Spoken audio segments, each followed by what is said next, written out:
1996 Sea-Doo. I think it's 96, 95 or 96. 96 SPX, that's right. It's a 1996 SPX. Picked it up for a little or nothing, and I'm gonna see if I can get it running. It's got good compression. The compression's in the high 140s, so compression's good, and it'll idle for a little bit. It just doesn't want to run for long. So since it runs at all, that tells me that it's probably a carb issue. That's at least that's what I'm assuming, and that's where I'm going to go from there. I've got I lost the key on the way home, so I had to 3D print. 3D printed a key. It's on Thingiverse, works out really well. But so it'll start and idle. It just won't stay running. It doesn't want to stay running. So what we're gonna do is weird, like there's more than one of me. What I'm gonna do is I'm gonna pull the carbs and I'm gonna clean them. OSD Marine is a back to stock kit that you don't even have to mess with a pop off or anything. You just rebuild them and they're good to go. So that's where we're gonna start on this. All right, so the first thing you wanna do to get the carb out of these things, or the carbs out of this thing, is you gotta remove this carb breather, the air cover, and there's these tabs. And on this plastic, this is 96, so it's probably older than most people watching this video. But what you need to do is there's a little tab here. You don't need to just force it. Just push that tab down, and these things will pop right off. I've seen people struggle with them. There's nothing to it. Just push that down, and these things slide right out of the way. There's two on the back here. I mean, you don't have to lube. I've heard people lubing them up. You shouldn't have to lube them. Just pull all that to the side.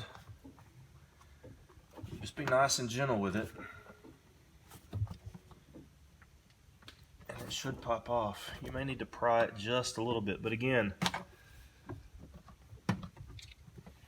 they just pop right off. There's nothing to them.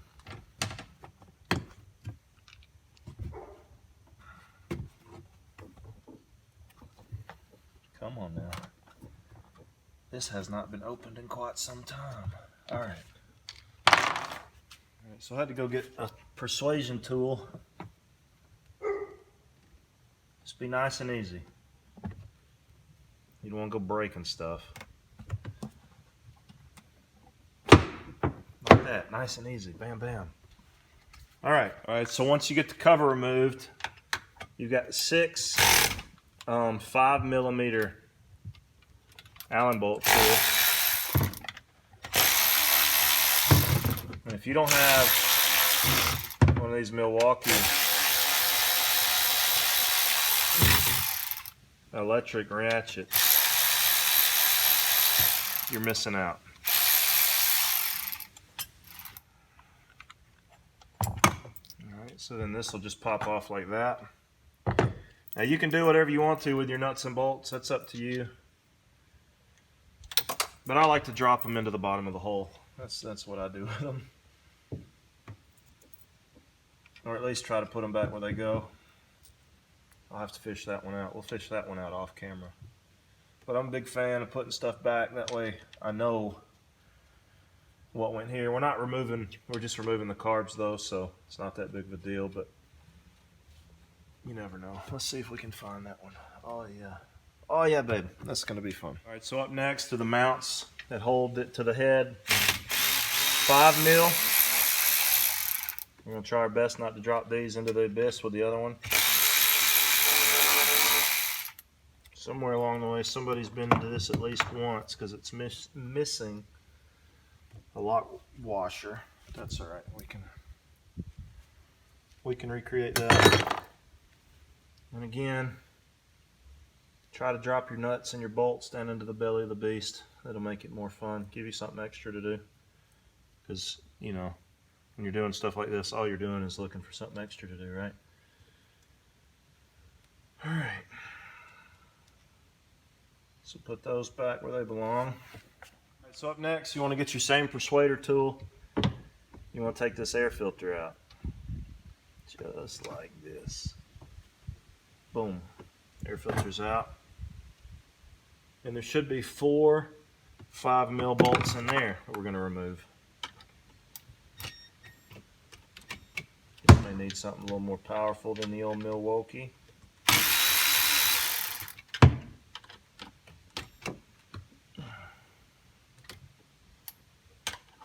with the old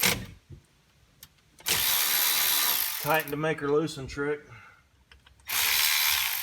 All right, then you pull that off. Now you're looking at the carbs and all the linkages. The next step is to take all the linkages off, and that's totally up to you. Everybody seems to have their own way. What I'm going to do is I'm going to take the choke. If you're looking at something and you don't know where it goes, just operate that. You can say, oh look, the choke, okay? So what I'm going to do, these are 2 mil. I'm going to see if I can fit that down in there. And I'm going to remove these. Look at that. And see now that those are loose, you operate your choke and it comes right out in your hand. So those are free. What we're going to do is I'm going to remove this, so this whole thing will pop off right here. That's just like a crescent wrench. So reach down in there with your crescent wrench. Somebody's definitely been in here at least once.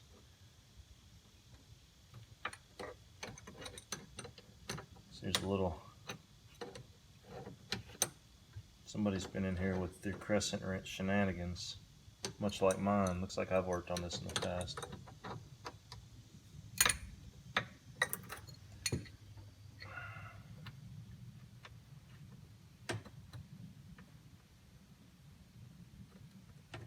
Loosen that up enough that you can slide that through. What you want to do is you want to get that nut off of there, and then you can just slide that whole assembly up. And then you don't have to do this, but I like to slide that nut right back on there just so that it stays where it wants to stay. Alright, so what I'm going to do next that'll help me to get to the back is I'm going to remove these carb. I'm just going to remove the carbs. These are 6 mil socket heads. Socket. All right.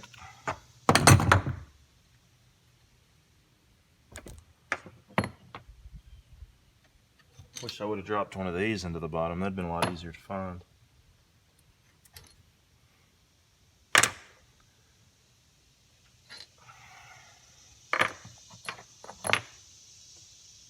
right. These should just pop right off.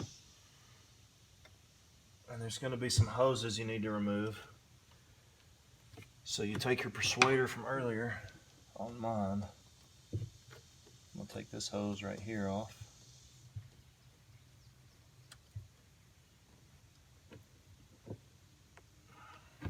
And I'm planning on putting all new hoses. That's part of what I'm going to do to this. I'm going to rebuild the carbs and put some new hoses on it.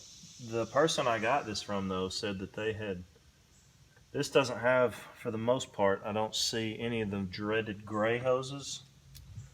And the people I got it from said that that's what they did, was that they thought that the fuel lines were getting clogged. So they replaced the lines, and they gave me a line kit that almost cost what I got for the whole jet ski, but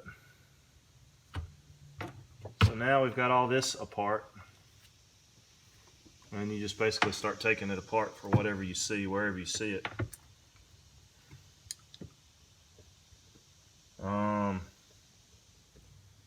The next step really for me, I'm going to get these, I'm going to get the throttle linkages off.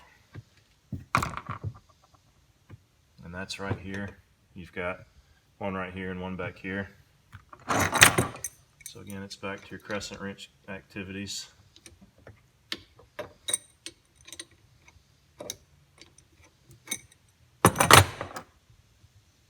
I'm probably all in the way of the camera.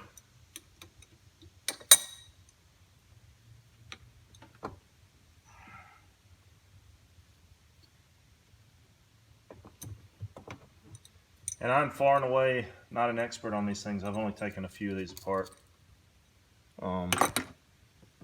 There's a really good group on Facebook, two-stroke owners group, I think they call themselves.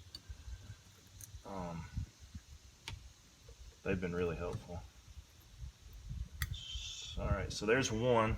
I'm going to take that nut, make sure I put that back on so it doesn't, I don't know that it would fit over that end, but I don't want to find out the hard way. So there's one. Take this one off. Sounds like we have a visitor. They're honking the horn at the worst opportune time. Let's go see. All right, that was Yale UPS man. Brought me some new goodies. I wish it was a Knipix. Knipix? I don't even know how you say that. I watched one video, guy said Knipix. There we go.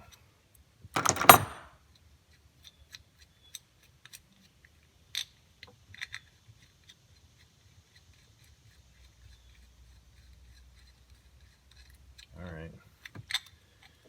That goes back around.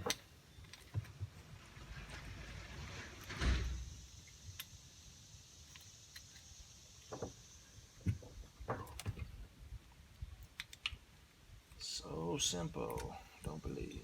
All right. Same thing there. Set the carbs down.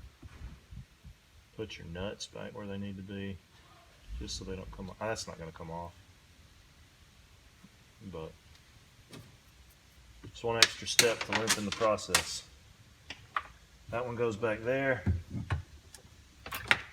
and then we've got just a couple lines to remove here. Got one up here.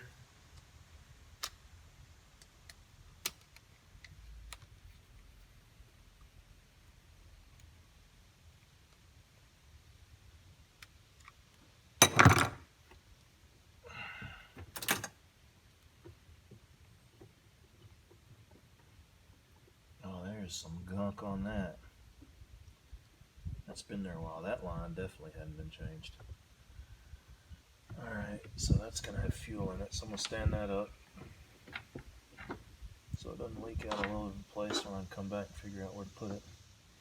And then we've got this line right here. And these are crimped on, so I'm going to have to cut those off. So shout out for a tool. If you don't have a pair of these baby bolt cutters, I dig them. They come in handy. Boom. Just like that. Just like that.